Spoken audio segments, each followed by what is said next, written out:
हेमंत भैया प्रेयर करवाएंगे। हेलो, चलिए सभी लोग बैठेंगे, दोनों हाथ ज्ञान मुद्रा में रखेंगे।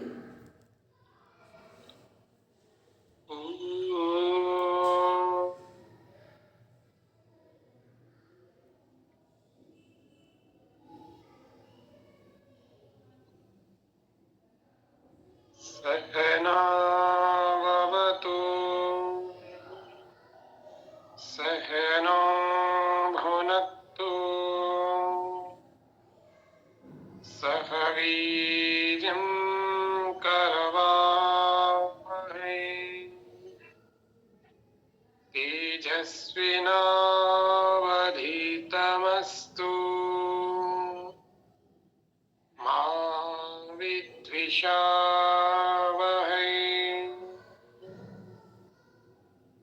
असतो मा सद्गमय तमसो मा ज्योतिर्गमय मृत्योर्मा अमृतं गमय। ॐ स्वस्ति स्वस्ति स्वस्ति। हाथों के अंदर से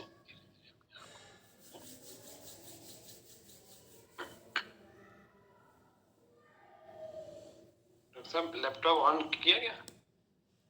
हेमंत भैया किया तो है, लेकिन अभी उसको कनेक्ट करना है। चलिए सबके पास, सबको प्रणाम। ये कौन है? अनिका जी। चलिए। अभिलाषा जी हैं जी, वो कह रही हैं कि अच्छा, मैं थोड़ा स्वास्थ्य ठीक नहीं है, वीडियो ऑफ रखूं। ठीक है, ठीक है, कोई नहीं। चलिए, कितने लोग सब अपना अपना योग दर्शन बुक लेकर बैठे हैं? सभी के पास बुक है इस समय? एक बार जिनको योग दर्शन के सूत्र लर्न है वो स्टार्ट करें, जहाँ तक लर्न है। रचना जी स्टार्ट कीजिए।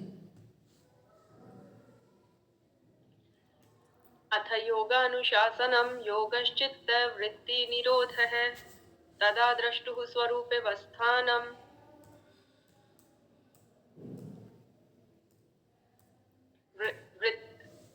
वृत्तिसारूप्यमितरत्र वृत्तयः पञ्चतयः क्लिष्टाक्लिष्टः प्रमाणविपर्य विकल्पनिद्रा स्मृतयः प्रत्यक्षानुमानागमा प्रमाणानि विपर्ययो मिथ्याज्ञानं तद्रूपप्रतिष्ठम् शब्दज्ञानानुपाति वस्तुशून्यो विकल्पः अनुभूत विषया संप्रमोश अभाव प्रत्ययालंबना वृत्तिर्निद्रा अनुभूत विषया संप्रमोषः स्मृतिः अभ्यास वैराग्याभ्यां तन्निरोधः तत्र स्थितौ यत्नोऽभ्यासः दृष्टानुश्रय वितृष्णस्य वशीकार संज्ञा विषय वितृष्णस्य वशीकार संज्ञा वैराग्यम। चलिए, ठीक है, बहुत बढ़िया। अब हम लोग देखते हैं सबसे पहले कि जो हम पढ़ने जा रहे हैं, हमने सबको वीडियो शेयर कर रखा, तो बस एक छोटा सा रिवीजन लेते हैं कि वैसे मेरे समझ से कितने लोग हैं, एक बार चेक कर लीजिएगा, जिन्होंने पूरा योग दर्शन का जो ये वाला वीडियो है और भी हमने कुछ मैटर जो PDF एक शेयर किया था वो सभी ने पढ़ रखा, वो हैंड रेस कर देते। एक बार वो सभी लोग हैंड रेस कर दें जिन्होंने वीडियो देख रखा है ये वाला, और PDF जो शेयर किया गया था उसको पढ़ रखा है। चलिए, ठीक है। अब नहीं किया है तो फिर अब आपकी गलती होगी, किया है तो बहुत अच्छा, ठीक है। चलिए, आज हम लोग देख रहे हैं योग दर्शन। एक मिनट डॉक्टर साहब, हाँ, मैं कह रहा हूँ जैसे सुबह वाली क्लास में अपन ने 6 बजे का नियम बना रखा है, ऐसे ही शाम वाली में भी अगर 7 बजे का फिक्स नियम कर दें तो कैसा रहेगा? नहीं हेमंत भैया, यदि हम अपने नियम पर पालन कर सकते हैं, आप कर सकते हैं, तो इसलिए ना, क्योंकि ये जो क्लासेस हैं, यदि इनमें हम अपने घर पे रहकर भी कोई कारण है, मैसेज है, तब ठीक है, अन्यथा टाइम ही होता है। टाइम नहीं होगा, टाइम मैनेजमेंट ना हो तो क्लास का कोई फिर एक डेकोरम नहीं बचता है। मैं वही सोच रहा हूँ, फिर कल से 7 बजे एंट्री देंगे, 7:02 भी हो जाएंगे तो नहीं देंगे, और क्या करें? फिर वो लोग रिकॉर्डिंग से करें, और क्या? हाँ, फिर आराम से रिकॉर्डिंग उनके पास है, सब आराम से सुने, ठीक है, ताकि कम से कम इतना तो लगे कि क्लास है ये। चलिए, 7 अधिकतम 7 1 तक दे देंगे, बस इससे ज्यादा नहीं है। चलिए ठीक है। तो सब लोग ध्यान रखेंगे इस बात का। तो आज हम लोग बात कर रहे हैं योग दर्शन की। योग दर्शन जो हमारी बुक है, इसका जो कॉन्सेप्ट है वो 3 बातों पर आधारित है। पूर्णतः वैज्ञानिक कॉन्सेप्ट है, मनोवैज्ञानिक है और व्यवहारिक है। तीनों चीज़ें एक दर्शन में, एक डायरेक्शन में समाहित है। योग दर्शन महर्षि पतंजलि के द्वारा रचित ग्रंथ है। जो ब्रीफ इंट्रोडक्शन है वो भी ग्रुप में शेयर कर दिया गया है, वो आप देख लेंगे। 195 सूत्र हैं हमारे, 4 पाद हैं, समाधिपाद, साधनपाद, विभूतिपाद, कैवल्यपाद। समाधिपाद 51 सूत्र, साधनपाद 55, विभूतिपाद 55 और कैवल्यपाद जो है हमारा उसमें 34 सूत्र है। और ये चारों पाद के जो नाम हैं उनको एक बार देख लेते हैं। समाधिपाद का मीन्स, समाधि मीन्स हुआ पहले लक्ष्य को दिखाया गया कि मनुष्य जीवन का लक्ष्य क्या होना चाहिए। फिर समाधि के बाद साधन पाद है। इट मीन्स अपने लक्ष्य को प्राप्त करने के लिए किस तरह के साधनों को हम अपनाएं या किन किन साधनों को अपनाकर हम अपने लक्ष्य तक पहुंच सकते हैं, उसका नाम है साधन पाद। तो वहाँ लक्ष्य तक पहुंचने के लिए साधन और साधनाएं बताई गई हैं। फिर है विभूतिपाद। विभूतिपाद में भी साधन बताए गए हैं धारणा, ध्यान, समाधि के तौर पे। फिर विभूतिपाद में क्या है कि जो भी हम करेंगे, जो भी हमने साधनाएं की हैं, अपने लक्ष्य को प्राप्त करने के लिए साधन अपनाए हैं, योग के अभ्यास कर रहे हैं, उनका सही सही रिजल्ट मिल रहा है या नहीं, वो वहाँ पर विभूतिपाद में बताया गया है कि किस साधना को करने से कौन सा रिजल्ट मिलेगा। तो ये कहाँ पर है? विभूतिपाद में। तो साधना हम ठीक कर रहे हैं उसके बारे में वहाँ बताया जा रहा है। उसके बाद है कैवल्यपाद। कैवल्यपाद का मीन्स है कि लक्ष्य को प्राप्त कर लेना, जो हमने साधनाएं की, फिर उसके बाद विभूतियाँ मिली, फिर विभूतियों का भी त्याग। विभूति मीन्स होता है हमारी साधनाओं के परिणाम। तो विभूतियों से भी जब हमारा वैराग्य हो गया तो हमने कैवल्य को प्राप्त कर लिया। समाधि क्या है? समाधि और कैवल्य दोनों एक ही बातें हैं, लेकिन समाधि में लक्ष्य दिखाया जा रहा है और कैवल्य में लक्ष्य को प्राप्त कर लिया है।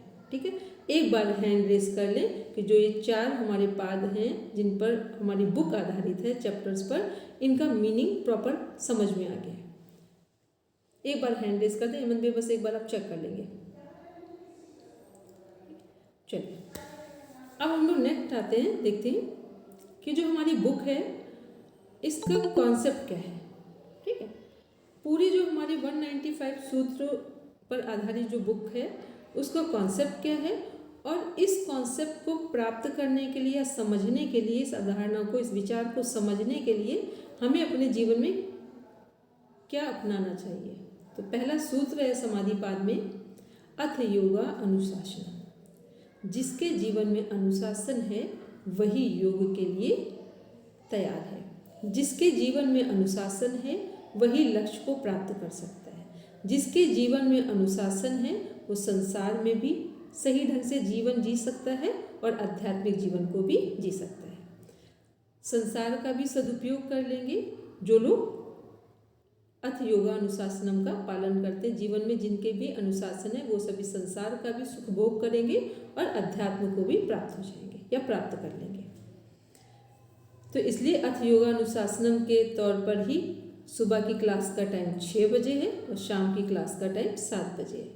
तो अपने टाइम को फॉलो करें, क्योंकि जो बुक पढ़ रहे हैं कम से कम उसका कॉन्सेप्ट तो दिखाई देना चाहिए। फिर देख रहे हैं चित्त। तो चित्त क्या है? जो हमारा योग दर्शन है इसका जो पूरा बेस है वो चित्त है। योगा चित्त वृत्ति निरोधा, ये जो हमारी सेकंड डेफिनेशन है, डेफिनेशन ही कहेंगे, सूत्र भी है और पूरे हमारा बुक की बेसिक एक डेफिनेशन है, परिभाषा है कि योगा चित्त वृत्ति निरोधा मीन्स, पहले हम नीचे वाले कॉन्सेप्ट को ले रहे हैं फिर ऊपर देखेंगे जो हमारी डेफिनेशन लिखी हुई है। योग चित्त वृत्ति निरोधा का अर्थ क्या है?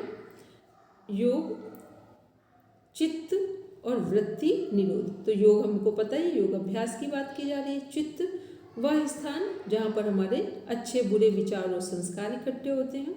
वृत्ति यानी विचार अच्छे और बुरे, और निरोध यानी कंट्रोल करना, कमांड करना, रोक देना।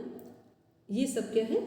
ये जब सब कुछ करेंगे तो यही योग है। तो पूरा प्रॉपर देखेंगे मीनिंग क्या है योगा चित्त वृत्ति निरोधा का। चित्त पर पड़ने वाले अच्छे और बुरे विचारों को रोक देना या उनसे मुक्त होना योग है। तो अब चित्त को देख लेते हैं, जो ऊपर की लाइन में लिखा हुआ है कि चित्त क्या है, पर्टिकुलर वह स्थान जहाँ हमारे अच्छे और बुरे विचारों का प्रभाव पड़ता है। फिर देखेंगे वृत्ति, वृत्ति यानी विचार। ध्यान रहे, बुरे विचार अच्छे विचार, इन्हीं को बुरे संस्कार और अच्छे संस्कार भी कहा जाता है। फिर है हमारा चित्त वृत्तियाँ। चित्त वृत्तियाँ क्या है, संख्या में 5 हैं, नीचे दी हुई है प्रमाण, विपर्य, विकल्प, निद्रा, स्मृति। और प्रकार कितने हैं, 2 हैं, क्लिष्ट और अक्लिष्ट। क्लिष्ट कैसे प्रकार है, क्लिष्ट का मीन्स हो गया बुरे विचार और अक्लिष्ट का मीन्स हो गया अच्छे विचार या अच्छे संस्कार।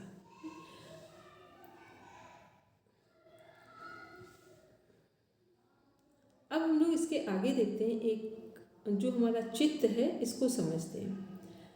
चित्त मीन्स हो गया, यदि हम लोगों को डिफाइन करना हो कि चित्त है क्या, तो कैसे समझेंगे। चित्त को 2 कॉन्सेप्ट से समझेंगे। एक तो समझेंगे मिरर के साथ, शीशे दर्पण के साथ, कि चित्त का अपना, चित्त में अपना कोई संस्कार नहीं है, कोई इमेज नहीं है, कुछ भी नहीं। जैसे हमारे घर पे एक शीशा लगा हुआ है, दर्पण है, मिरर है, उसके सामने जो व्यक्ति खड़ा होगा, जिस ड्रेस को पहनकर खड़ा होगा, जिस पार्ट को, अपनी बॉडी पार्ट को शीशे के सामने रखेगा, मिरर के सामने, सिर्फ वही दिखाई देगा। और जैसे मान लो अभी हम खड़े हैं तो शीशे में हम दिखाई देंगे, आप खड़े होंगे तो आप दिखाई देंगे। घर में अगर कोई डॉगी है वो खड़ा हो जाए तो वो दिखाई देगा। इसका मीन्स हो गया कि चित्त का अपना वो खाली है, बस उसमें जो सामने जाएगा बस वही चित्त का संस्कार बन जाएगा, वही चित्त पर विचार पड़ जाएगा, और जो हट जाएगा वो हट जाएगा, फिर वो नहीं दिखाई देगा वहाँ। तो अब है क्या कि जब चित्त का अपना कोई कार्य नहीं है, बस एक खाली जगह है, एक स्थान है जहाँ पर जो कुछ भी पहुँचेगा, जो भी विचार जाएगा, अच्छा हो या बुरा, बस चित्त उसे ग्रहण कर लेगा।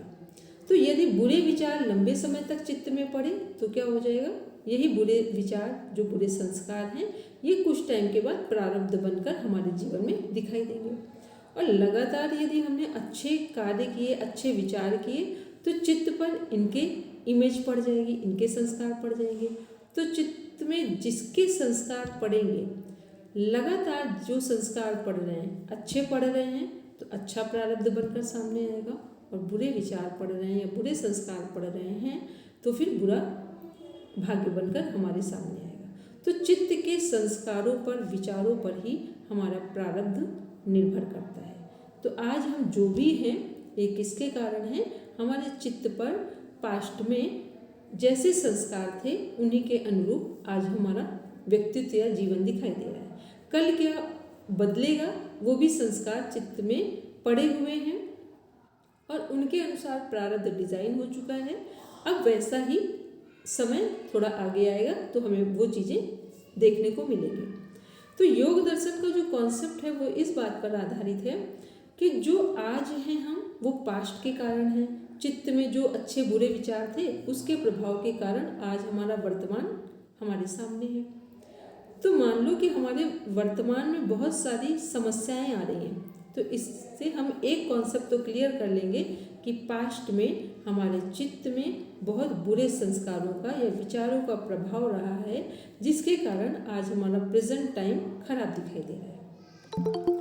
तो अब करना क्या है, सभी के लिए एक वार्निंग है कि कल सभी लोग 7 बजे ही क्लास अटेंड करें। ठीक, अभी हेमंत भैया ने स्टार्टिंग में बोला, जो लोग लेट ज्वाइन किया है उनके लिए हमने बता दिया। सुबह की क्लास 6 बजे, शाम की 7 बजे।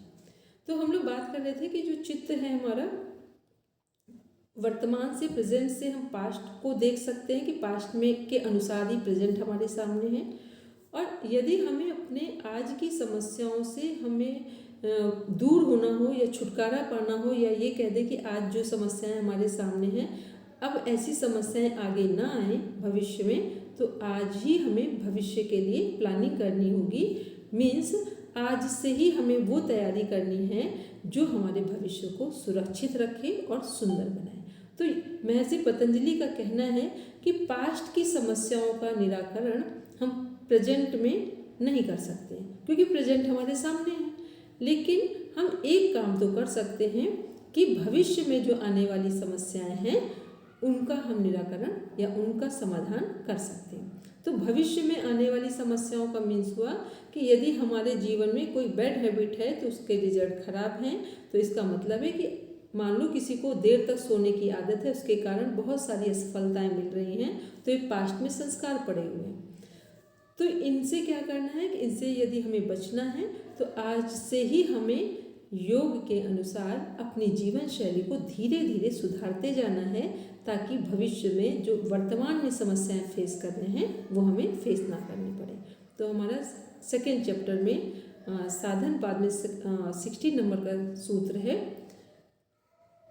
उसमें बताया गया है कि आने वाले भविष्य में जो भी कष्ट हैं उनको दूर किया जा सकता है। हेयम दुख मनागत। अब हम लोग किस पर बात कर रहे हैं? चित्त पर। चित्त क्या है, चित्त का कॉन्सेप्ट क्या है? पूरी बुक चित्त पर आधारित है। चित्त के का जो डिवीज़न है वो 2 पार्ट में है, क्लिष्ट और अक्लिष्ट। चित्त की वृत्तियाँ 5 हैं और चित्त की भूमियाँ भी 5 हैं।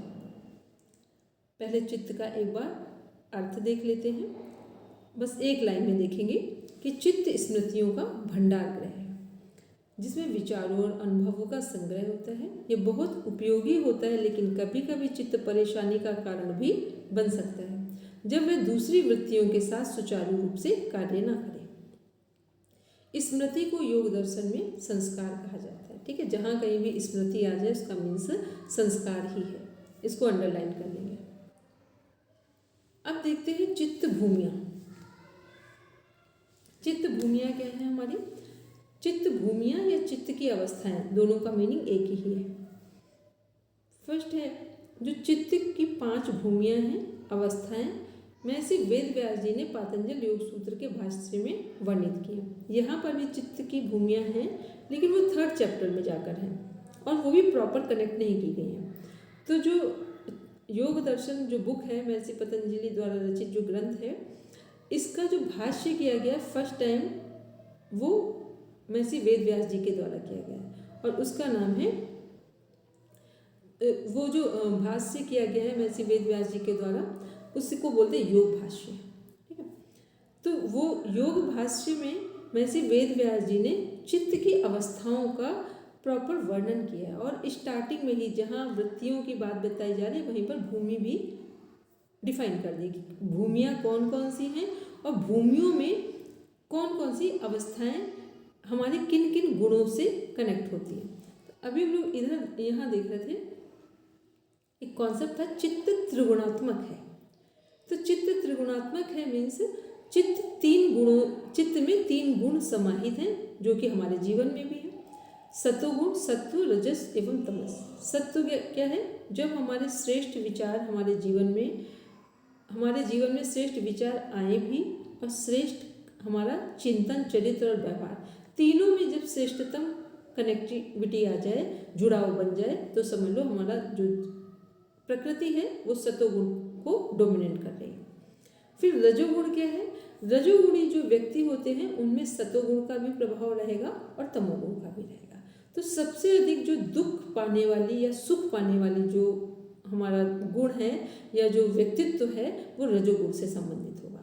रजोगुणी व्यक्ति बहुत जल्दी खुश भी हो जाएंगे और बहुत जल्दी दुखी भी हो जाएंगे। सतोगुणी ना तो जल्दी खुश होंगे और ना जल्दी दुखी होंगे। अब बात करते हैं तमस की। तमोगुणी जो व्यक्तित्व है, तमोगुणी जो पर्सनालिटीज़ है, उनका क्या है? ना तो वो कभी खुश होंगे ना वो कभी दुखी होंगे। अब देखो तीनों का अलग अलग अंतर है। सतोगुणी जल्दी ना तो खुश होंगे ना जल्दी दुखी होंगे, सहज रहेंगे। रजोगुणी जल्दी खुश होंगे और जल्दी ही दुखी हो जाएंगे। तमोगुणी को व्यक्तियों को ना तो खुशी से कोई बहुत संबंध है उनका और ना दुखी से, क्योंकि उनकी बुद्धि में जड़ता आ जाती है, और जड़ता जहाँ पर भी आ जाएगी वहाँ व्यक्ति का तादाद में सामान्य जीवन से काफ़ी बैक होना शुरू हो जाता है। अब इन तीनों को देखते हैं जो सतोगुण, रजोगुण, तमोगुण हैं। यदि योग की भाषा में हम देखें कि ये कैसे हमारे जीवन में हमें सपोर्ट कर रहे हैं। तो हर व्यक्ति के अंदर तीनों गुण हैं। जिस गुण की अधिकता हो जाएगी वही उसका व्यक्तित्व बन जाएगा। तो अभी हमने बताया कि सतोगुणी व्यक्तित्व कैसा होगा, रजोगुणी कैसा होगा, तमोगुणी कैसा होगा।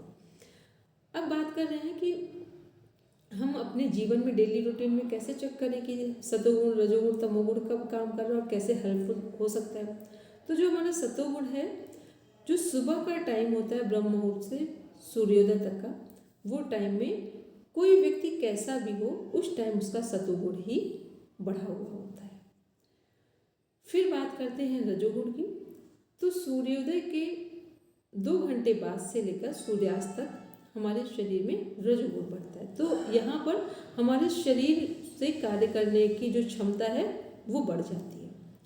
फिर बात करते हैं तमोगुण की।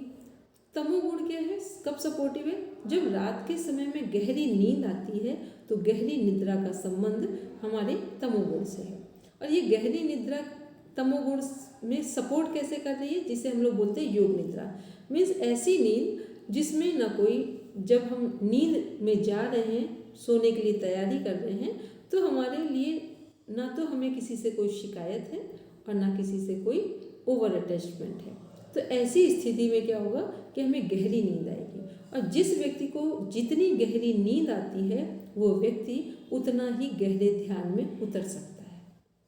ध्यान रहे, ये गहरी नींद की बात कर रहे हैं, ये आलसी लोगों की नींद की बात नहीं कर रहे हैं।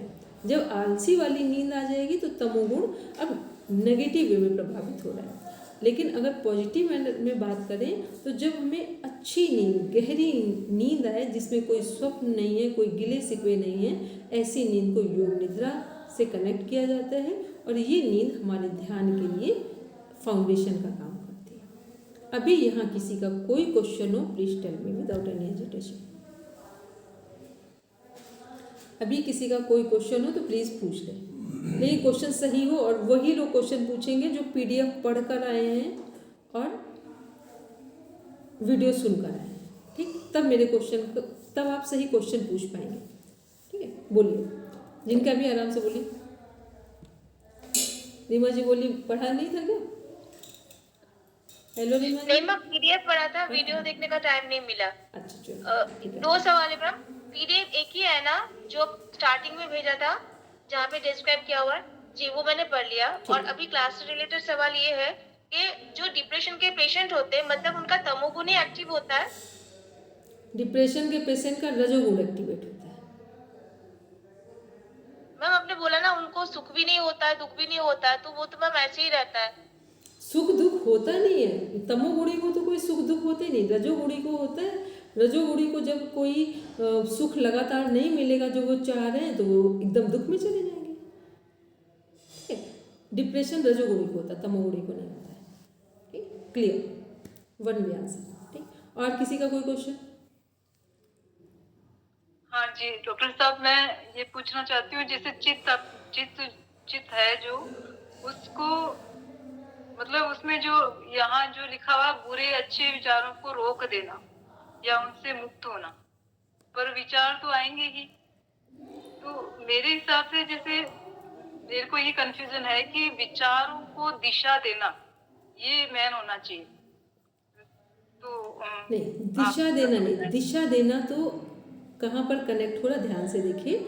जहाँ लिखा हुआ क्लिष्ट वृत्ति और अक्लिष्ट वृत्ति, ठीक है। तो जो क्लिष्ट क्या है, बुरे विचार हैं, तो बुरे विचारों को दिशा दी जाएगी, अच्छे में कन्वर्ट किया जाएगा। देर से सोते हैं तो बताया जाएगा स्वास्थ्य के लिए जल्दी जगना आवश्यक है, यूजफुल हो सकता है। तो ये क्या है, क्लिष्ट से अक्लिष्ट की ओर, बुरे से अच्छे की ओर, तो ये दिशा दी है, ठीक है। तो जब दिशा देंगे तो अक्लिष्ट तक पहुंचेंगे हम लोग, ठीक है। अक्लिष्ट तक पहुंचेंगे। अक्लिष्ट तक पहुंचने का मीन्स है, जब अभी हम लोग आगे देखेंगे तो यहाँ समाधि है या मोक्ष के जो स्तर हैं, तो समाधि में 2 प्रकार हैं। एक है हमारी संप्रज्ञात समाधि और एक है असंप्रज्ञात। असंप्रज्ञात मीन्स होता है कैवल्य, मोक्ष, मुक्ति, साल्वेशन, ठीक। संप्रज्ञात क्या है, असंप्रज्ञात से पहले की अवस्था का नाम है संप्रज्ञात, ठीक। मोक्ष पाने वालों जो लोग हैं, अधिकारी हैं, उनकी जो पहली अवस्था है मोक्ष से पहले की, वो संप्रज्ञात समाधि है। तो संप्रज्ञात समाधि में क्या है कि सभी हमारे विचार कल्याणकारी होंगे और सभी अच्छे विचार होंगे। लेकिन जब मोक्ष और मुक्ति की तरफ जाएंगे तो हमारे चित्त से एक अवधारणा, एक कॉन्सेप्ट हट जाएगा। ना अब हम अच्छे विचारों से कनेक्ट होंगे, ना बुरे विचारों से कनेक्ट होंगे। ठीक, एक एग्जाम्पल देते हैं।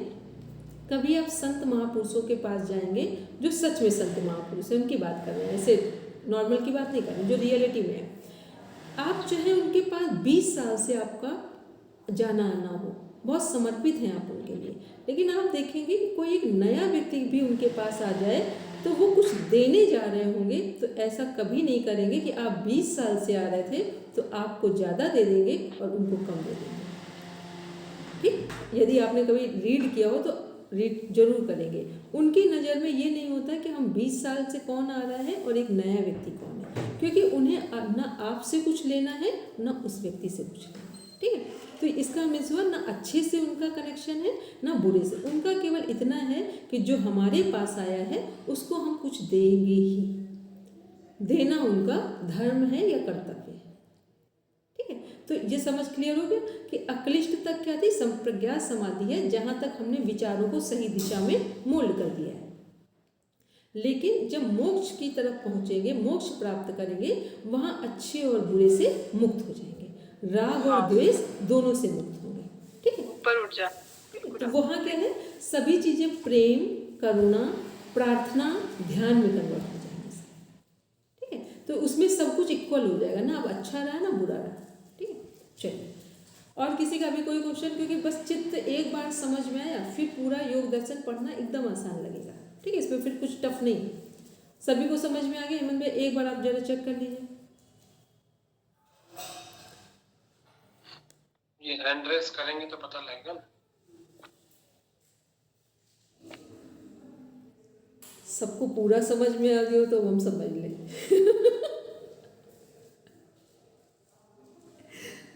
सबको आ गया, चलिए। अभी तो नहीं, एक मिनट, अभी तो 3 4 1 2 लोगों के 3 लोगों के हाथ। ये ममता कैसे इस कक्षा में जुड़ गई? ममता राव हमने ही मन दिया, ये नेट में इन्होंने पढ़ने के लिए बात की थी, तो हमने कहा अच्छा, कि इसमें कहते हैं वही योग दर्शन पढ़ा रहे, तो हमने कहा 1 2 लोग उसमें बच रहे हैं, हमने कहा सब इसी में ऐड हो जाना, अलग से फिर नहीं पढ़ा। अच्छा, ठीक है, हाँ, ठीक है, ठीक है, चलिए सब हाथ नीचे कर लीजिए। 2 को छोड़ करके बाकी होते हैं। ये दिव्या के भी, अंजू, चलो ठीक है, चलिए चलिए ठीक है डॉक्टर साहब, ठीक है। सारे इंटेलिजेंट। फिर आप बाद में क्वेश्चन पूछ लेना। चलिए, अब हम लोग तभी देखते तो हैं। कहा ना इनको कॉन्फिडेंस आ जाए, तभी तो मैंने बोला इनको कॉन्फिडेंस आएगा तो ये तैयार करेंगे, तो फिर मैं पूछूंगा सवाल। मैम मैंने जितना समझा था ना मैंने लिख के भेजा था, अगर आपने पढ़ा हुआ होगा तो। नहीं रीमा जी, आज हमने कुछ भी नहीं पढ़ा था। ठीक है, बस इतना देखा कि सबने वर्क किया है, तो ये समझ में आया कि कल की क्लास से इतना एक्टिव थे कि वर्क करके देना है। ठीक है, एक समस्या डॉक्टर साहब मैंने ये बर्थडे थी। को भेजा था आपको। अच्छा, वो तो हमें देखते हैं हम लोग। असल में एक समस्या डॉक्टर साहब ये थी, कल आपने बोला था कि 12 बजे तक भेजना। तो अभी भी आज 12 बजे तक नहीं आया। अभी 7:07 तक भी मेरे पास होमवर्क आया है। 7:09 क्लास शुरू होने के बाद भी आया है। चलिए भाई देखो, पता है सभी लोगों से एक विनम्र निवेदन भी है और एक सजेशन, सुझाव भी है। यदि आप पढ़ने को पढ़ने जैसे लेंगे तो आपके जीवन का हिस्सा बनेगा, और केवल आप पढ़ने को एक ऐसा समझेंगे कि ये केवल पास होने के लिए है और एक हमें टाइम पास स्टडी है, तो फिर ये बस पास तो हो जाएंगे, उसमें कोई बहुत बड़ी बात नहीं है, लेकिन इससे सीख कुछ भी नहीं पाएंगे। ठीक है, तो बस इसी वजह से हम लोग ये बात करते हैं।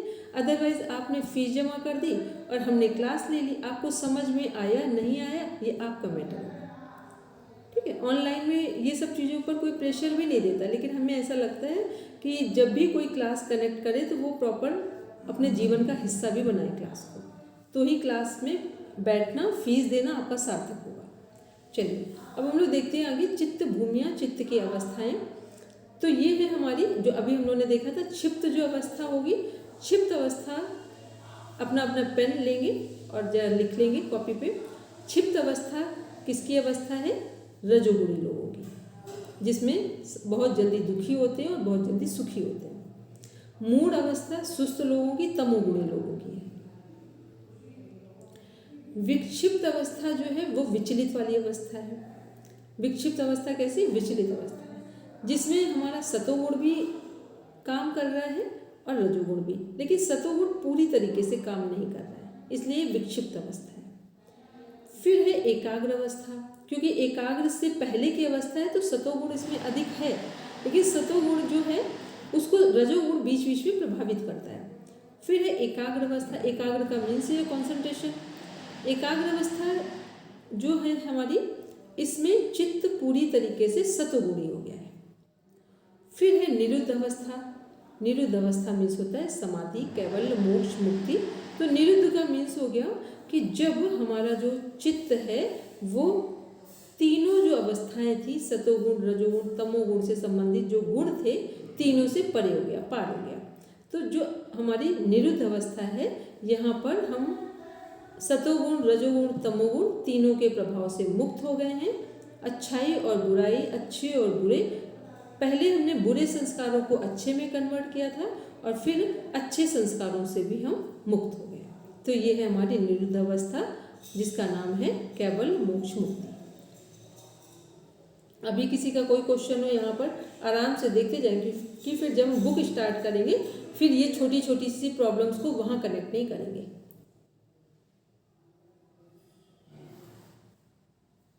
चलिए एक बार हम लोग देख लेते हैं चित्त विक्षेप क्या है। पढ़ेंगे रचना जी। चित्त विक्षेप। महर्षि पतंजलि ने योग विघ्नों, अंतराय, बाधक के रूप में चित्त विक्षेप का वर्णन किया है, जो संख्या में 9 है। व्याधि, स्त्यान, संशय, प्रमादलस्य, विरति, भ्रांति, दर्शनालब्ध, भूमिकत्वानवस्थितत्वानि चित्त विक्षेपास्तेन्तरायः। व्याधि, स्त्यान, संशय, प्रमाद, आलस्य, अविरति, भ्रांति, दर्शन, अलब्ध, भूमिकत्व, अनवस्थितत्व ये उपर्युक्त योग के विघ्न हैं, अर्थात चित्त की एकाग्रता को भंग करने वाले शत्रु हैं। ठीक है, ये क्या है? योग अंतराय। ये भी हम लोग फर्स्ट चैप्टर में पढ़ेंगे कि हमारे चित्त में आने वाले विघ्न क्या है। इसको ये भी समझ सकते हैं कि जब भी हम अपने जीवन में, ये जरूरी है कि योग की बात करें, सामान्य जीवन में भी जब हम अपना कोई भी टारगेट हमें अचीव करना होता है तो भी यही सब चीज़ें हमारे सामने आती हैं।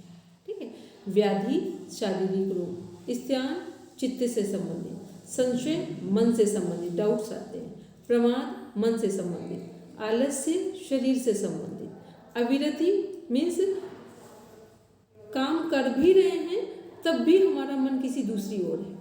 ठीक है, भ्रांति दर्शन मीन्स अपनी ही चीज़ों में हम कंफ्यूजन नहीं है, मतलब अपनी ही चीज़ों में हम साधना करते करते हमें लग रहा है कि बस यदि स्पाइन में कुछ रेंगने जैसा हुआ तो खुद से लगने लगा। कुछ एक मेरे स्टूडेंट थे, उनका नाम नहीं लेंगे, तो उन्होंने बताया कुछ दिन पहले कि उनकी स्पाइन में कुछ सेंसेशन हो रहा है, और तो हमको हंसी आ गई। उनके माइंड में था कि उनको कोई अनुभूति हो रही है अध्यात्म की।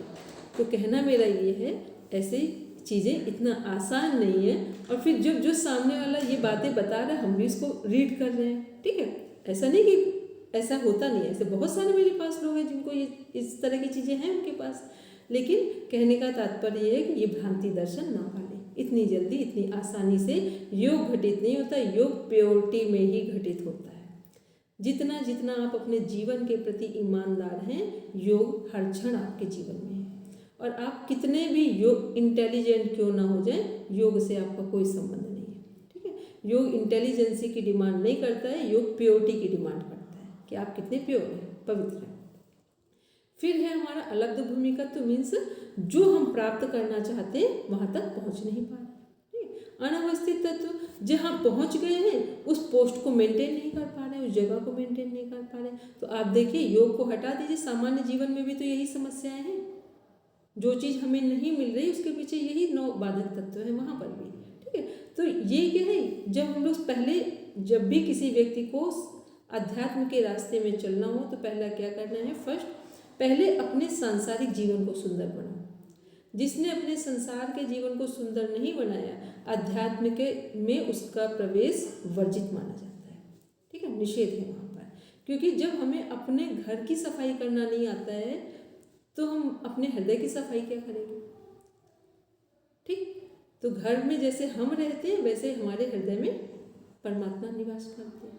ठीक है, तो इसलिए पूरा जो कॉन्सेप्ट है वो योग में पूरा कुछ भी उठाएं, वेद उपनिषद कहीं से भी, सबका एक ही कॉन्सेप्ट जीस्ट निकल के आता है।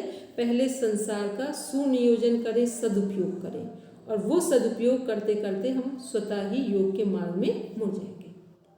तो ये क्या है, चित्त के विक्षेप है, योग में आने वाले बाधक तत्व, लक्ष्य को प्राप्त करने में बाधक तत्व, मोक्ष को प्राप्त करने में बाधक तत्व, और हमारे खुद के जीवन में भी यदि कोई टारगेट अचीव करना चाहते वहां पे भी यही समस्याएं आती है। एक बार रचना जी फास्ट पढ़ेंगे बस, केवल सिंपल।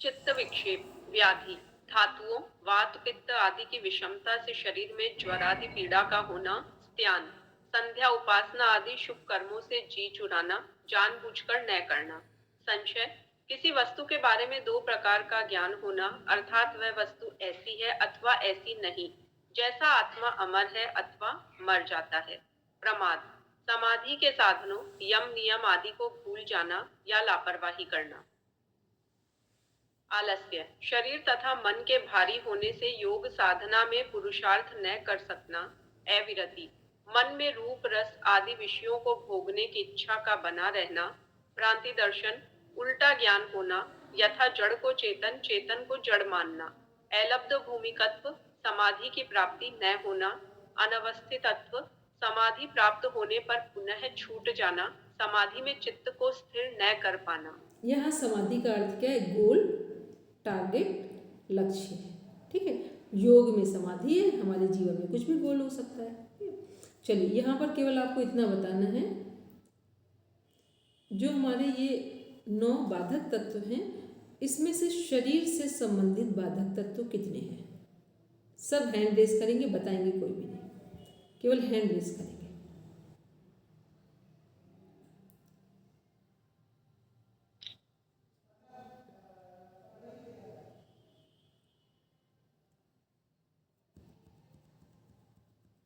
चलो ममता बोलेंगे। जी मैम। मैम ये आलस्य, व्याधि, और संशय नहीं, वो मन से हो जाएगा। संशय में ममता कोई संशय है।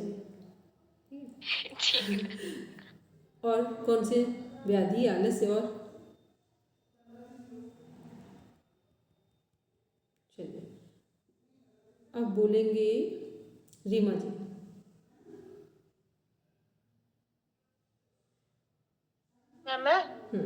इसमें से मैंने हैंडल नहीं किया, मुझे नहीं पता। नहीं सुना नहीं, अभी हम बता तो रहे थे हमने। ठीक है, चलिए अच्छा देखो, व्याधि का मीन्स हुआ शरीर से संबंधित रोग। ठीक है, व्याधि मीन्स होता है शरीर से संबंधित जो भी रोग होते हैं, वात पित्त कमी के कारण, वात पित्त कफ की के डिस्टर्बेंसेस के कारण वो व्याधि जन्य रोग हैं, शरीर से संबंधित। दूसरा आलस्य भी शरीर से संबंधित रोग है। जब भी शरीर में मोटापा बढ़ेगा, अधिक भोजन खाएंगे, भारी भोजन खाएंगे तो शरीर में आलस्य बढ़ेगा। तो यहाँ पर 9 में से 2 जो हमारे बाधक तत्व हैं वो क्या हैं? वो केवल व्याधि और आलस्य हैं, बाकी सभी मन से संबंधित हैं, मन से या चित्त से संबंधित हैं। एक कॉन्सेप्ट और देखते हैं इसमें, मैत्री करुणा मुदितोपेक्षाणाम सुख दुख पुण्य विषयाणाम भावना तश्चित प्रसादनम। इसका मीन्स क्या है वो देख लेते हैं हिंदी में। मित्रता, दया, हर्ष और उपेक्षा की सुखी दुखी परमात्मा तथा पापात्मा पुरुष विषय क्रमशः भावना व्यवहार करने से मन की प्रसन्नता आती है। इसको आगे देखते हैं हम लोग।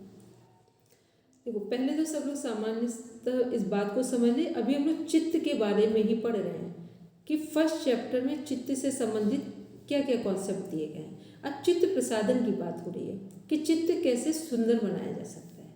प्रसादन मीन्स होता है सुंदर बनाना, कैसे अपने चित्त को सुंदर बना सकते हैं जो मोक्ष की ओर हमें अग्रसर कर दे।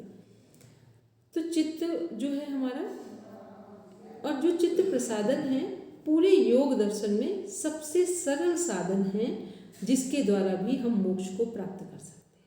ठीक है, एक सामान्य व्यक्ति भी चित्त प्रसादन के कॉन्सेप्ट को समझकर मोक्ष को प्राप्त कर सकता है।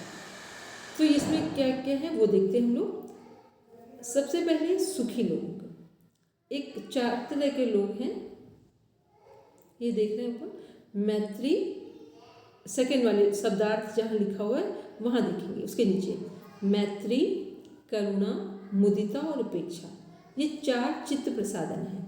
ये यदि 4 जो वर्ड हैं यहाँ पर, इन वर्ड्स को यदि हम अपने जीवन में अप्लाई करते हैं तो हमारा चित्त सुंदर बन सकता है, सहज योग के लिए तैयार हो सकता है। तो मैत्री क्या है? मैत्री मीन्स होता है मित्रता करना। करुणा मीन्स दया है, लेकिन दया एक सामान्य शब्द है, करुणा आध्यात्मिक वर्ड है, शब्द है। फिर मुदिता मीन्स होता है हर्ष, प्रसन्नता। और उपेक्षा जो है, और यहाँ ध्यान दें ये मुदिता प्रसन्न, जब हर्ष लिखा जाए, प्रसन्नता लिखा जाए, इसका मतलब पॉजिटिव मैनर में बात की जा रही है। फिर उपेक्षा मीन्स किसी को इग्नोर करना। तो मैत्री, यदि ये 4 जो शब्द हैं ये हमारे जीवन में, हमें इनके अर्थ पता हो और उन अर्थ के साथ हम जीवन को कनेक्ट कर रहे हो। तो पहला जो मैत्री है इसका मीन्स है मित्रता करना। तो मित्रता कैसे लोगों से करें? सुखी लोगों से। सुखी का मीन्स होता है, नीचे दिया हुआ है सुखी लोग। तो मित्रता हमेशा सुखी लोगों से करें। और ये सुखी लोग कौन हैं? जो सतत अपने जीवन में आगे बढ़ रहे हैं, जो हमसे बहुत आगे हैं। ठीक है, उनकी बात हो रही है। फिर है करुणा। करुणा का मीन्स होता है वो लोग जिनको सच में आवश्यकता है उनकी हम सहायता कर दें। जब भी किसी पर करुणा करते हैं तो हम प्रचार नहीं करते हैं कि हमने आपकी सहायता कैसे की है और क्या की है, इसका नाम है करुणा। फिर है मुदिता। मुदिता मीन्स होता है प्रसन्नता। जब भी आप श्रेष्ठ लोगों से मिले जो आध्यात्मिक प्रतिभा के धनी हैं या आध्यात्मिक मार्ग में पहुंचने वाले हैं, पहुंचने का प्रयास कर रहे हैं, अभ्यास कर रहे हैं, ऐसे लोगों से जब भी मिलना हो तो फिर प्रसन्न भाव से जाएं उनके पास। तो प्रसन्न भाव से जब जाएंगे तो उनसे आपको सिर्फ और सिर्फ आशीर्वाद ही मिलेगा, वो कैसे भी मिल जाएगा। फिर उपेक्षा। उपेक्षा का मीन्स है कि जो भी हमारे सामने व्यक्ति, वस्तु, परिस्थिति है उसमें जो ठीक नहीं है उसकी उपेक्षा करना। अभी हम लोग क्या समझते हैं, सपोज हमारे घर में कोई फैमिली मेम्बर है, वो उनकी सभी हैबिट्स अच्छी हैं लेकिन एक हैबिट ऐसी है जो अच्छी नहीं है, तो हम क्या करते हैं, ओवरऑल बोल देते हैं ये व्यक्ति गलत है, ये व्यक्ति ठीक नहीं है। होना क्या चाहिए, हमें बोलना है कि इस व्यक्ति की ये आदत ठीक नहीं है। क्योंकि यदि हमें अपने जीवन में चीज़ों को ठीक करना है तो ओवरऑल कभी भी उन्हें डिनाई नहीं करेंगे। तो यहाँ उपेक्षा का मीन्स है व्यक्ति विशेष में जो प्रॉब्लम्स हैं उनको इग्नोर करना है, ना कि ओवरऑल पूरी पर्सनालिटी को ही इग्नोर कर देना है। एक तो ये हो गया। दूसरा उपेक्षा में क्या है कि हमारे अंदर भी जो कमियां हैं, जो गलत आदतें हैं, बैड हैबिट्स हैं, उनकी भी उपेक्षा करना है। उनकी उपेक्षा करने का मतलब ये नहीं है कि उन्हें छोड़ देना है। उनकी उपेक्षा का मीन्स है, मान लो कि आपको सुबह उठकर योग की क्लास अटेंड करनी है और आपको बहुत गहरी नींद आ रही है, तो उपेक्षा किसकी करेंगे? उपेक्षा किसकी करेंगे? गहरी नींद की। ठीक है, क्यों करेंगे? क्योंकि हमें पता है कि योग करने के बाद भी हम सो सकते हैं, लेकिन योग का ये टाइम पूरे दिन में रिवाइज नहीं होगा। तो इसलिए ये ध्यान रखना, उपेक्षा का मीन्स हुआ कोई भी वो गलत चीज़ें जो हमारे योग के मार्ग में बाधक बन सकती हैं, वो चाहे हमारे अंदर खुद के डिमेरिट्स हो, अवगुण हो, या दूसरों के अंदर हो। तो ये चारों चीज़ें यदि हम अपने डे टू डे लाइफ में, डेली लाइफ में कनेक्ट कर लें कि मैत्री हमेशा जो प्रोग्रेसिव लोग हैं उनके साथ करेंगे, करुणा हमेशा उनके साथ करनी है जो नीडी लोग हैं, उनसे बिना किसी लेन देन के सहज में उनका सपोर्ट करना। और हमेशा ध्यान रखें जब भी किसी का सपोर्ट करें तो बहुत प्रचार ना करें, वरना ना तो वो व्यक्ति कभी सेटिस्फाइड फील करेगा और ना आपको कभी सेटिस्फेक्शन फील होगा। फिर है मुदिता, मीन्स प्रसन्न भाव के साथ अच्छे लोगों से मिले, आध्यात्मिक लोगों से। उपेक्षा अभी बता चुके हैं कि व्यक्ति विशेष में जो कुछ अच्छा नहीं है उन अवगुणों की डिमेरिट्स की उपेक्षा करें, वो अपने अंदर हो उनकी भी उपेक्षा करें और जो दूसरों के अंदर हैं उनकी भी उपेक्षा करके अपने जीवन में, योग मार्ग में या अपने साधारण जीवन में भी अपने लक्ष्य की ओर आगे बढ़ सकते हैं।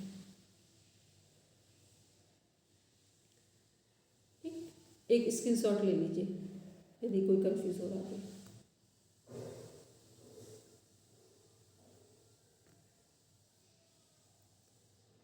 ठीक है, मैत्री सुखी लोगों से, करुणा दुखी लोगों से, मुदिता पुण्य के प्रति, जो आध्यात्मिक लोग हैं उपेक्षा पाप के प्रति। और इसमें एक बात समझ लें, सबसे कठिन कौन सा है इसमें से? मैत्री करना। ठीक, ये क्वेश्चन बहुत बार पूछा जा चुका है कि सबसे कठिन क्या है चित्त प्रसादन में जो हम अपना नहीं पाते हैं, वो है मैत्री करना। क्योंकि जैसे ही हम अपने से उन्नतिशील लोगों को, प्रोग्रेसिव लोगों को देखते हैं, वैसे ही हमारे अंदर जेलसी आ जाती है। इस दुनिया में किसी को क्रोध ना आए हो सकता है, बहुत सारी चीज़ें हैं हमारे, जो काम, क्रोध, लोभ, मोह, मत, मत्सर, बहुत सारी चीज़ें हैं, लेकिन दो चीज़ें हैं जो बहुत सूक्ष्म हिस्सा है, सूक्ष्मतम पार्ट है हमारे जीवन का, एक अहंकार और एक ईर्ष्या। ये इतने सूक्ष्म हैं कि बहुत बड़े से बड़े, अच्छे से अच्छे लोग जो साधना मार्ग में भी हैं, उनके अंदर भी ये चीज़ें आ जाती हैं। ये चीज़ें केवल आप किसी के मार्गदर्शन में हैं या कोई व्यक्ति आपको इंटरनल सपोर्ट कर रहे हैं तो भले ही जाएं, इतना आसानी से जेलसी और ईगो नहीं जाता है। और सारी साधनाएं केवल हमारी जेलसी को हटाने के लिए और अहंकार के विसर्जन के लिए ही की जाती है। बस यहाँ तक हम लोग ने देखा है। अब आते हैं हम लोग प्रॉपर अपने कॉन्सेप्ट पे।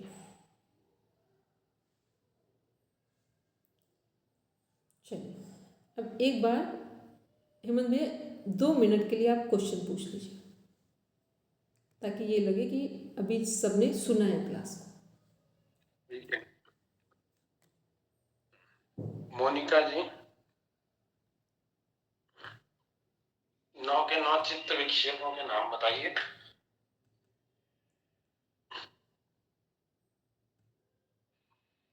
सिर्फ व्याधि, स्थान, संशय, प्रमाद, आलस्य, अविरति, भ्रांति दर्शन, आलब्ध भूमिकत्व और अनिवस्थितत्व। क्या सेकंड नंबर विक्षेप क्या बताया? व्याधि, स्थान। ध्यान का क्या मतलब होता है? चित्त में संशय। व्याधि, स्थान का मतलब, व्याधि तो शारीरिक है। शारीरिक है, लेकिन ध्यान का क्या मतलब हुआ? सर चित्त जो है उसमें संशय होना। अच्छा, फिर संशय का क्या मतलब हुआ?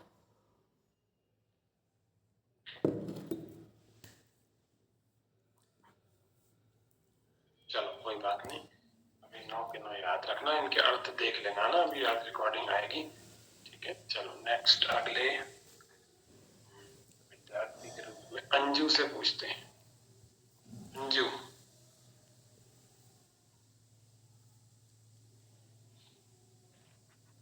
दोनों प्रकार की समाधियों के नाम क्या है अंजू? संप्रज्ञात, असंप्रज्ञात। कितने कितने प्रकार की होती हैं?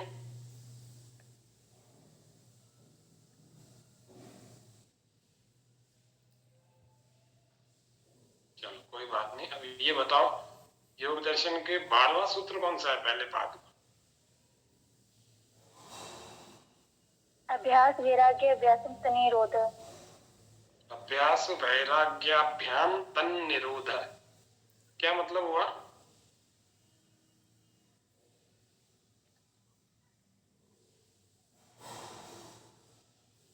इतनी स्लो है क्या? मेरे को अटल बिहारी वाजपेयी जी की याद मत दिलाओ बेटा।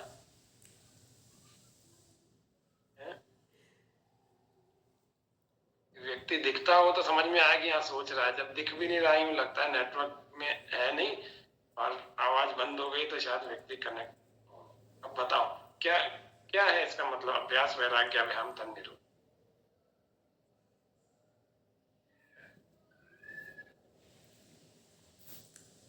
अंजू कुमारी आपसे पूछ रहा हूँ। चलिए हेमंत भैया, ओम अभी मुझे आपका उत्तर हम दे रहे हैं, अंजू की तरफ से नहीं आया है। ठीक, अंजू नहीं पहले नहीं तो नहीं, मैं ये उत्तर मांगूंगा डॉक्टर साहब। 1 मिनट, दो प्रश्नों को और पूछता हूँ, फिर आपको कंटिन्यू करना। ठीक है, 2 लोगों को पूछ लेता हूँ, है ना। एक बार राजश्री जी आप बताइए, यही प्रश्न है, यही उत्तर। हाँ, इसमें अभ्यास वैराग्य ध्यान में तो मतलब अभ्यास और वैराग्य दोनों से जो तन निरोध मतलब जो चित्त का निरोध है वो किया जाता है, कर सकते हैं। मतलब चित्त सही का है। निरोध नहीं, चित्त में आने वाली वृत्तियों का निरोध। वृत्तियों का निरोध किया जाता है। रचना जी, तीसरा नंबर सूत्र और उसका अर्थ बता दो।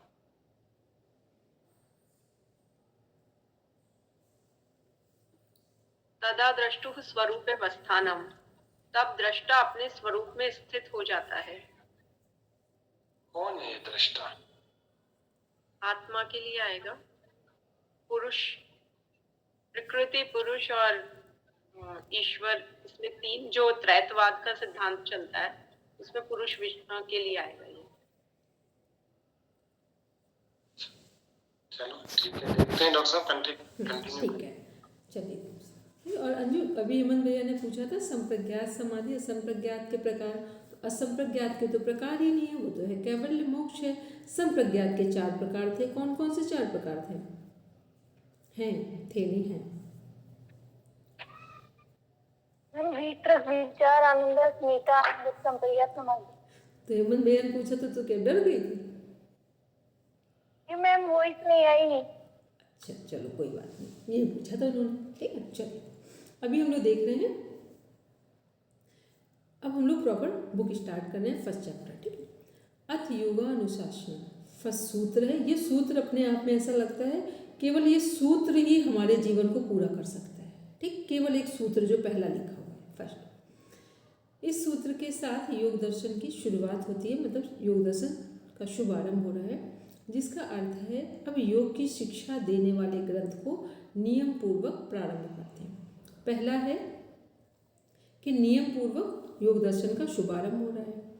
दूसरा है इसे जो सुन रहे हैं या जो सुना रहे हैं, जो पढ़ रहे हैं या पढ़ा रहे हैं, उनके जीवन में यदि अनुशासन होगा तो ही ये योग का ज्ञान उनके जीवन में उतरेगा। ठीक है, अन्यथा फिर हम पढ़ तो लेंगे लेकिन ये योग से जो कुछ इसका एक जीस्ट है, कंक्लूजन है, वो हमारे जीवन में आत्मसात नहीं होगा। तो सबसे पहले हमें अपने जीवन को सुंदर सुखी बनाने के लिए योग को अपने जीवन में अपनाना है। योग का मीन्स हो गया अपने जीवन को एक दिशा में ढालना है। सेकेंड है सूत्र में है योगा चित्त वृत्ति निरोधा। ये बेस है पूरी बुक का। चित्त की वृत्तियों का निरोध ही योग है। अभी हम लोगों ने पढ़ा था चित्त क्या है, वृत्तियां क्या है, निरोध क्या है। तो चित्त की वृत्तियों का निरोध ही योग है। तो जो कुछ भी योग दर्शन में हम लोग पढ़ेंगे, जितने भी साधन हैं, जितने भी उपाय हैं, वो किसके लिए हैं कि चित्त पर जो वृत्तियां हैं, अच्छे और बुरे विचार संस्कार हैं, उनको पढ़ने से या उनके प्रभाव को रोक देने का नाम ही योग है।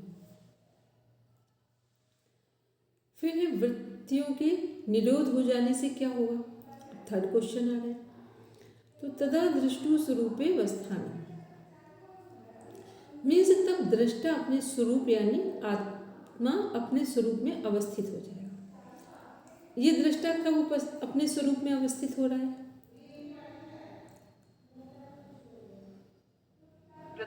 वृत्तियों के निरोध हो जाए। Very good. जब वृत्तियों का निरोध हो गया, वृत्तियों का निरोध से क्या तात्पर्य है कि चित्त पर अच्छे और बुरे संस्कारों का पड़ना बंद हो गया। तो ऐसी अवस्था में क्या हुआ है कि हम अपने आत्मस्वरूप में उपस्थित हो गए। फिर है तो क्या अभी आत्मा अपने स्वरूप में अवस्थित नहीं है?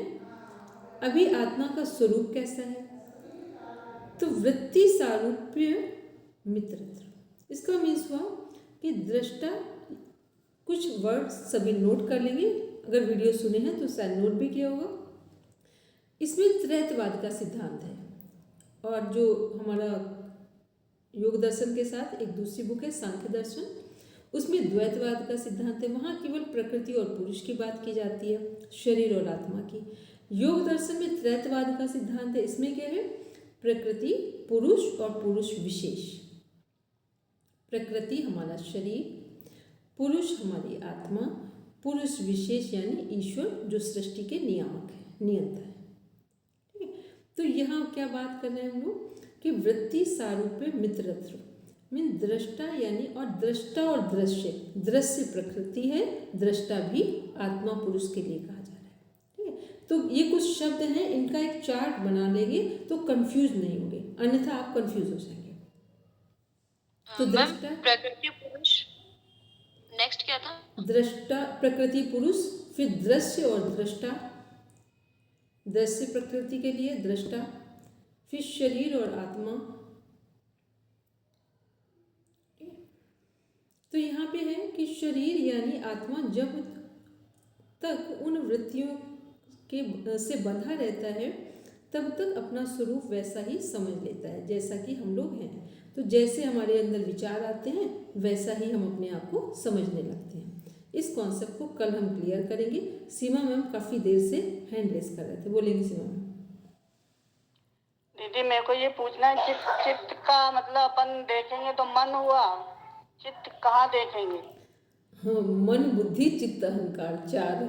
वो तो चतुष्ट वो है ना, तो हाँ, उसमें मन वाला अंतःकरण पार्ट जो चित्त है। आएगा या चारों मिलके? चित्त तो उसका पार्ट हुआ ना ये। चित्त में सब आ रहे हैं, मन भी आ रहा है, बुद्धि भी आ रही है, अहंकार भी आ रहा है। ठीक है, चारों आ रहे हैं वो तीन आ रहे हैं, चारों नहीं, तीन आएंगे चित्त में। अहंकार नहीं आएगा मतलब? अहंकार भी आएगा, मन बुद्धि और अहंकार तीनों चित्त को प्रभावित कर रहे हैं। जी ठीक, धन्यवाद। अब कल हम लोग आगे पढ़ेंगे। अब हम ऐसा समझेंगे कि यदि आप ठीक ढंग से पढ़ेंगे तो इस बार योग दर्शन आपको प्रॉपर समझ में आ जाएगा। जैसे सीमा मैम कहते हैं पहले नहीं समझ में आया था उतना, तो अब क्लियर हो जाएगा। ठीक है, बोलेंगे किसने किसने हैंड रेस किया था? ममता जी बोलेगी। मैम वो जो सेकंड जो जनरल पेपर वाला जो है क्लासेस, उसका अभी एक टाइमिंग मिनट ममता जी, वो आप यहाँ का क्वेश्चन नहीं है। ठीक, ओके ओके मैम, उसको आप दीप्ति से पूछ लेना भी। ठीक है, चलिए अब हम लोग शांति पाठ की ओर बढ़ते हैं। हेमंत भैया शांति पाठ कराएंगे। कल वापस से पुनः आज आपके सामने फिर से दोहरा देता हूँ कि कल 7 बजे ही सब ज्वाइन करेंगे। अधिकतम 7-1 बजे तक आपको 7:01 पर एंट्री देंगे। 7:02 भी बच जाएंगे तो फिर नहीं जोड़ेंगे, फिर आप रिकॉर्डिंग से। ठीक है, तो ये वापस से आपको तीसरी बार सूचना दे दिए। अब हम शांति पाठ कर रहे हैं।